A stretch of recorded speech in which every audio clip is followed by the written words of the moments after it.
As churches and civil society, we hope today's debate will contribute to advancing and mainstreaming the thinking of odious debts, so that its recognition will grow and will be considered in political decision-making.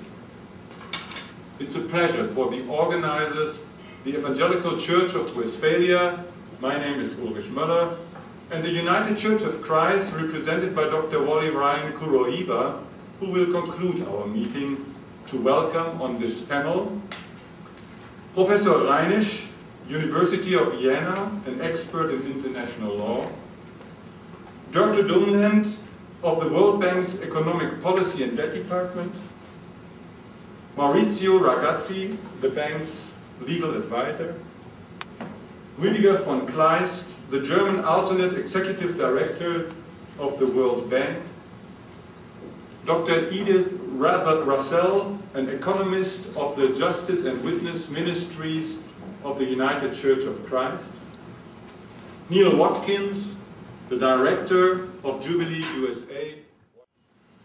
Some of you may ask, what is a bishop's concern in a legal and political debate, such as the ones about odious debt?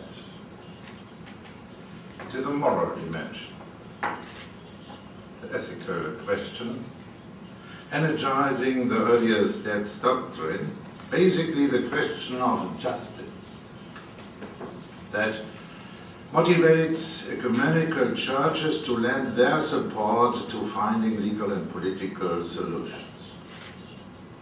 Mind you, in this world of dividing disparities, churches have the love of Jesus Christ in common, and the global networks are second to none in the dispassionate discussion of North-South relational perspectives.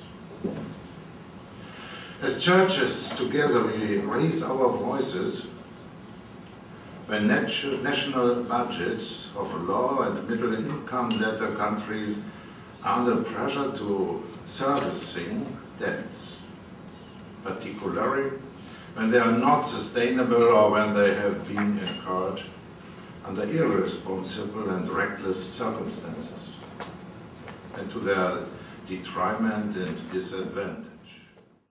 Qualified as odious, and this is the origin of the term. In more recent debate, we usually refer to it as illegitimate, but because it has become so current in the international law debate, I will use both terms for this presentation in a synonymous fashion. Now the conclusion may be that such debt incurred by despotic regimes will remain only regime debts, so it will only that regime, and it will not be the state that purportedly is represented by the regime, which will incur liability. And it's exactly that thought that has a major consequence. If there is a change in the legal regime, the debt will automatically lapse. It will not be carried over to the successor government, successor state, whatever. Here we have another excerpt from Alexander Sachs' work of the 1920s. Maybe also, and I think this is a very important aspect that should be kept in mind, emphasizing the idea of the benefit to the country. His idea was that such odious debts would not be carried over to successor governments except where there are real advantages for the people, for the population of the state represented by a government entering into these debts. Now, so far to the historical background of the doctrine, so far to the origin of what we are talking about. There has been a very lively debate about the value and validity under public international law currently involving the odious debts doctrine, and certainly there have been challenges to it. and show how some of the general principles corroborate, strengthen the argument that the odious debts doctrine can be founded on general principles. The absence of consent. Consent is one of the crucial aspects of any kind of contractual or treaty law relationship. The Vienna Convention on the Law of Treaties clearly shows that if there was not true consent, if the consent was somehow invalidated because there was corruption, fraud, whatever you have, then the treaty may be invalidated.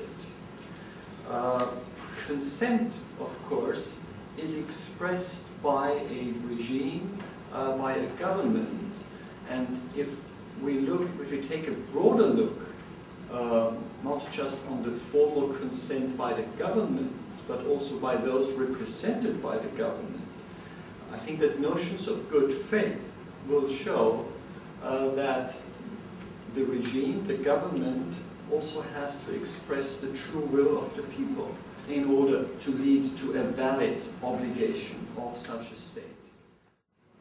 We also know that debt service is impoverishing many countries around the world. There's over 50 who spend more on their debt payments than spend on either public health or education.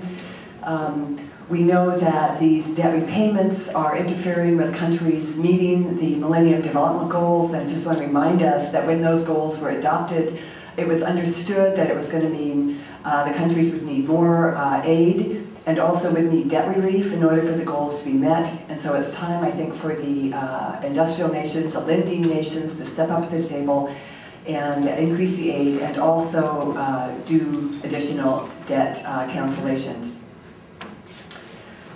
Clearly, some of these loans just need to be flatly written off. They cannot be collected. And the other point that we need to remember is often when the debts are renegotiated, this is done with all kinds of conditionalities based on neoliberal principles such as privatization, trade liberalization, reductions in government spending, tactics that have proven time and time again to not be in the interests of third world countries' economic development.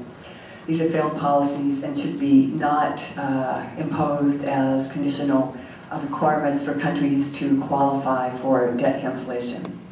And finally, accountability and transparency is much on people's tongues these days in terms of the borrowers, but we must also remember that those two criteria, transparency and accountability, must be held up.